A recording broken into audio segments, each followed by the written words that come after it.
Gokigenyo, Wade Willis here to break down episode 4 of Higurashi Sotsu. And what can I say? They are hitting it out of the park in Sotsu so far this season. Uh, the first arc I loved, particularly the first two episodes. And then I thought we were just going to see everything from Mion's perspective, or possibly Shion's. I thought we were definitely going to at least focus on the twins' perspective through the whole arc. I was completely wrong. I know some of you were right there with me on that. And we actually got to see this episode through Satoko's point of view, basically through almost the whole thing, which was incredibly shocking to me. I didn't really expect that. There were little parts with Rika. Again, I did not expect to see kind of things from her perspective too much as well. So I thought I really liked the decision for them to, at least for this first episode of this new arc, have the episode go that direction. I thought it was really cool. We learned so much, and so many theories were ruined in this episode. This really was the theory destroying episode. And yeah, guys, before I go any further, don't forget to like the video and subscribe to my channel for tons of When They Cry content. I have a Umineko playthrough. Going to have some videos uploaded on that this week. I am doing a Madoka Magica reaction kind of series for the whole thing. I have not watched that before. So those will be uploaded pretty soon. I've watched the first few episodes. Love it so far. And yeah, if there's any other suggestions of different kind of horror or darker anime that you guys would like me to react to or do review videos for, let me know in the comments below. But yeah, getting back into it, absolutely fantastic episode. Particularly the theory of Iua, and believe me, I'm probably pronouncing it wrong, but everyone who, like, I just call her Feathering because that's who she looks like. The theory of her and Hanyu being the same person seems like it's pretty much discredited. Maybe there could be, she can make herself in two beings. We start getting into some weird stuff that I don't think they will be able to have enough time to really dive into. So I think we just need to accept that Hanyu is not Feathering, at least in this iteration of Higurashi. And we got that bombshell, but also we got to see that when Hanyu and Rika are in this like fragment world, and for those of you that are really into the series, please correct me on what this in-between area is called. I'm going to refer to it as the world in between worlds because that's what it's called in Star Wars, and I'm more knowledgeable in that, to be honest. But in this world in between worlds, Iua and Satoko can actually like watch Hanyu and Rika have conversations while they're also in this world in between worlds. And they don't even know that Iua and Satoko are watching. So I was really kind of surprised with that. I thought that was kind of like a safe like space for whoever's in it. But Iua Feathering is so powerful. I think that almost nothing is really going to stop her from doing what she wants to do, other than her boredom, which I'm going to get into a little bit later. Now, another key thing that I thought was like really interesting. Again, this is she brought up again, Iua, Satoko needs to die after Rika. And I know people have brought up in my comments like last week, like, Satoko could just keep torturing a different Rika if Rika dies and this iteration of her goes away. Now, I know that it seems like you guys are right, and I'm not disagreeing with that, but I feel like it is extremely significant that Iua is bringing it up like the past 2 weeks in a row that she cannot die. Now, it would, at the very least, kind of set Satoko back to square one because she's trying to teach Rika a lesson. And I feel like part of this is if Rika escapes, is Iua going to continue giving Satoko these powers or helping her with these powers? We've seen in the OP that Iua is kind of like tired or bored. It looks like she's like kind of like yawning.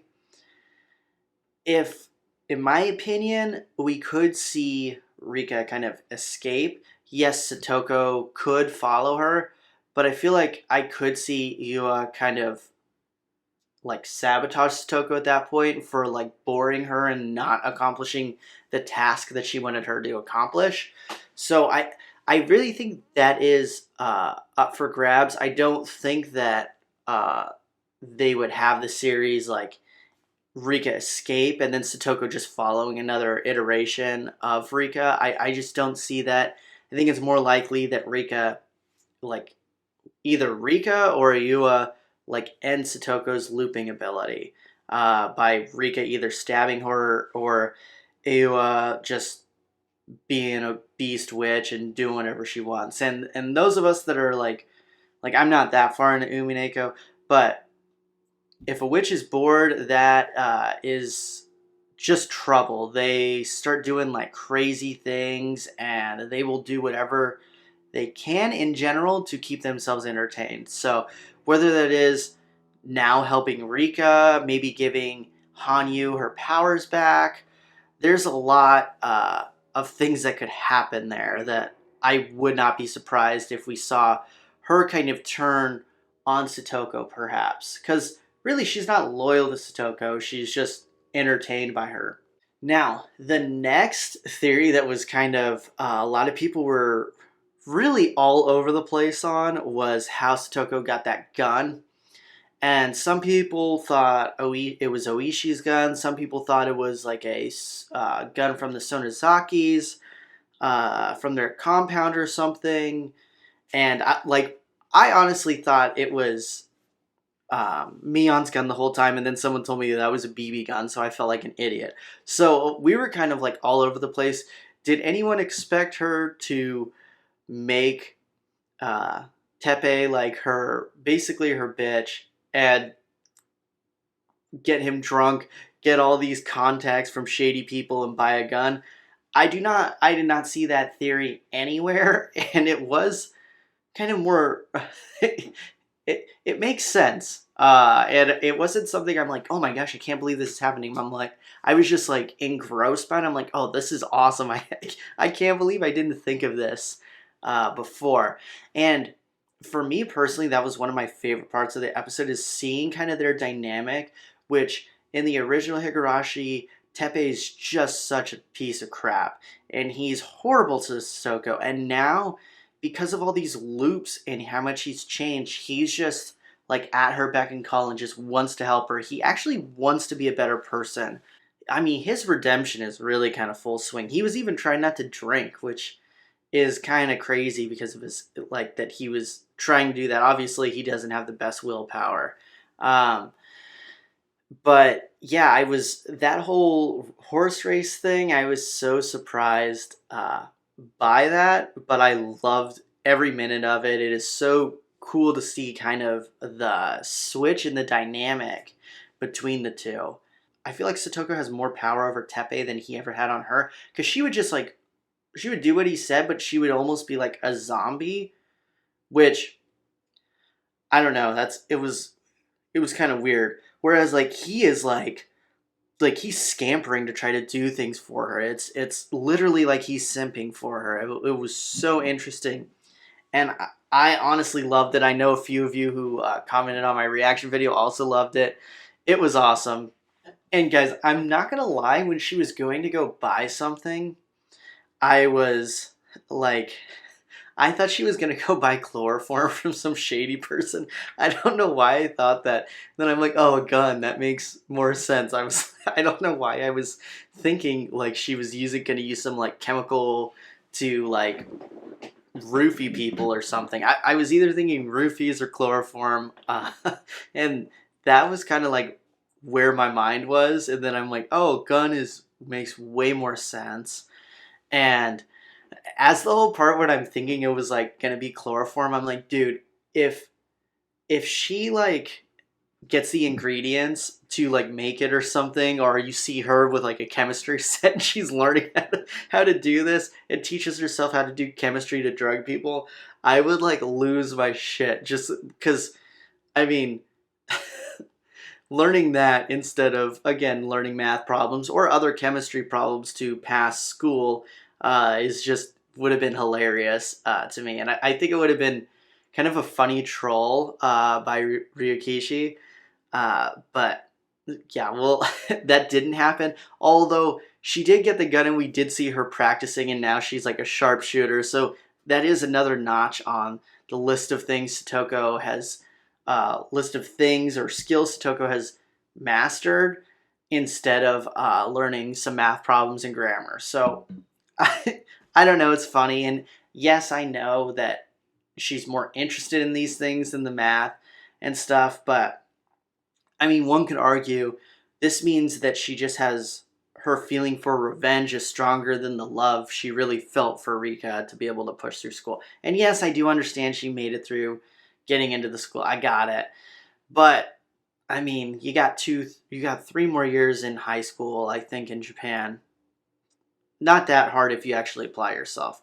But I digress. There's a lot of Stoko people who hate me, so I apologize for going ham on the on her learning the shooting skills from Mion of all people, which I thought was pretty cool. Last thing I want to point out that I thought was like incredibly significant, and I brought it up last week, or I think 2 weeks ago, where we saw Stoko. She injected Reina with the syndrome, and Reina like at the school, and she just like dumped it in the trash can and had the syringe out in the open. And it's not like that's not normal even in a nurse's office. I feel like someone could have easily found that.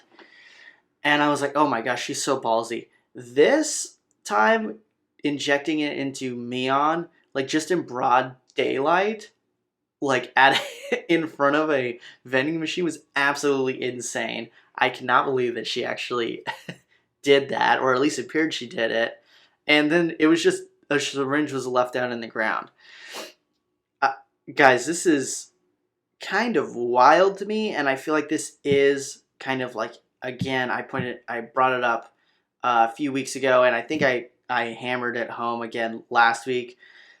This is a weakness of Satoko, that she is kind of so like cocky that she's kind of that's not smart to just leave those things out in the open and to try to do it in that exact situation. But again, she is kind of like time crunch. But how hard would it have been to be like, hey, I want to meet up with you.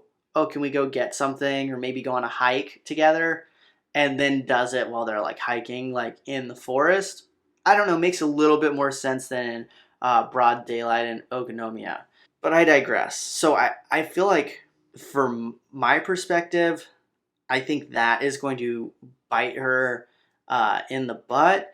And not to get too much into Umineko, but and I'm not very far, so don't like spoil it to me. But like how Lambda Delta is kind of like portrayed early on is like very similar to Satoko. How it's like kind of she goes balls to the wall, is very powerful and stuff, but isn't doesn't seem to be quite as meticulous as like Rika or Burn Castell.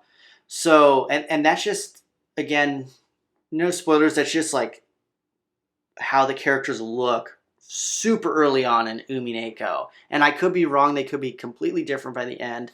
And if they are different in the end, don't let me know. But that's how I kind of am seeing it. But I believe the person is Gravity Falls, Canada or something is their name. They commented that they didn't think that we were actually going to have like this be an origin story anymore. And as this progresses, I'm starting to kind of come to the realization that I probably agree with that. I was hoping that we were going to have this be the origin of Burn Castell and Lambda Delta. I think they're just going to kind of allude to some similarities there, and it's not going to end up being that, because I was really hoping for like a new Umineko anime. But I doubt we're going to get that. But you never know. So I thought this was a great episode. Soates is really hitting it out of the park for me. But I'd love to hear your guys' opinions and theories. Which of your theories are still alive and which of your theories were destroyed in this episode? Let me know in the comments, and let me know any suggestions of shows or anime or visual novels you guys would like me to cover in the future. Thanks.